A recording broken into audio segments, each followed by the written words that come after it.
Alors, on va aller rejoindre immédiatement Marie-Laurence qui s'entretient justement avec le gagnant Marc-Antoine Camiran.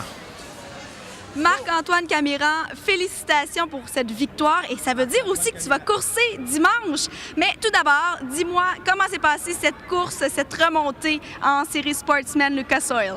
Bien, c'est une belle course avec le fait, puis les places sont tirées au hasard, donc je suis parti 7e. Je savais qu'il fallait être très patient. Là, j'imagine que tu vas te concentrer sur ton prochain défi. As-tu déjà piloté une voiture NASCAR Canadian Tire? La première fois, ça a passé proche à quelques reprises, mais malheureusement, ça n'a jamais abouti. Demain, ça va être le grand jour. Encore une fois, ça va être de prendre ça étape par étape, y aller tranquillement, puis on verra. Qu'est-ce que tu penses qui va être le plus différent entre la voiture de Sportsman et la voiture NASCAR Canadian Tire? Bien, la puissance, je pense que c'est pratiquement le double de puissance. Donc, ça va être de gérer ça, puis les freins aussi, la même chose que ce genre de véhicule-là. Je suis en compagnie de Bruno Spengler, pilote automobile et champion du monde de la série DTM. Bruno, c'est un pilote canadien et il a commencé sur les pistes du Québec. Pourrais-tu nous faire un petit survol de ton parcours? Ben oui, j'ai commencé le karting, j'avais 10 ans. Et puis j'ai beaucoup couru à Saint-Hilaire, sur la piste de Saint-Hilaire, à Saint-Roch-de-l'Achigan aussi. La saison 2012 a été particulière, d'une part à cause de ton affiliation avec BMW et aussi évidemment à cause de ton titre. Mais 2012 n'a pas été que rose. On savait que ça allait être une saison difficile, vu le travail extraordinaire qui a été fait par BMW, par toute l'équipe.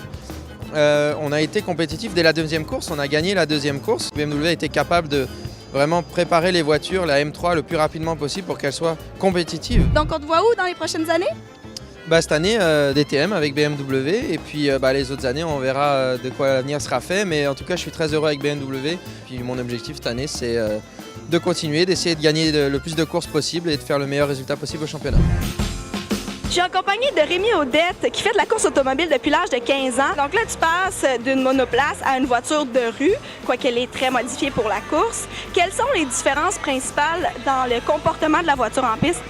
Je dirais qu'en premier lieu, ce que j'ai remarqué cette semaine en apprentissage avec la voiture, c'est vraiment au niveau du freinage et de l'adaptation du balancement de l'auto. Comment tu le qualifies, justement, ce circuit-là et le fait de t'y retrouver pendant un événement de Formule 1? C'est sûr que je le qualifie comme un circuit qui donne du challenge. Expliquez-nous un peu l'évolution du programme, d'où on est parti et où on est rendu maintenant. Si on recule plusieurs années en arrière, le cours de conduite est vraiment très, très de base, même pas très élaboré. Et aujourd'hui, on est rendu avec un cours qui dure 30 heures. Alors, c'est vraiment une très grande amélioration avec de la technologie moderne. Alors là, tu viens de monter et de descendre une côte assez intense. Comment ça s'est passé? Ça a super bien été. Un peu de nervosité, là, mais ça a bien été. C'était plus difficile ou plus facile que la première côte que vous avez faite? Plus facile. Oui, parce que la première, c'est l'inconnu. La deuxième, ça a bien été.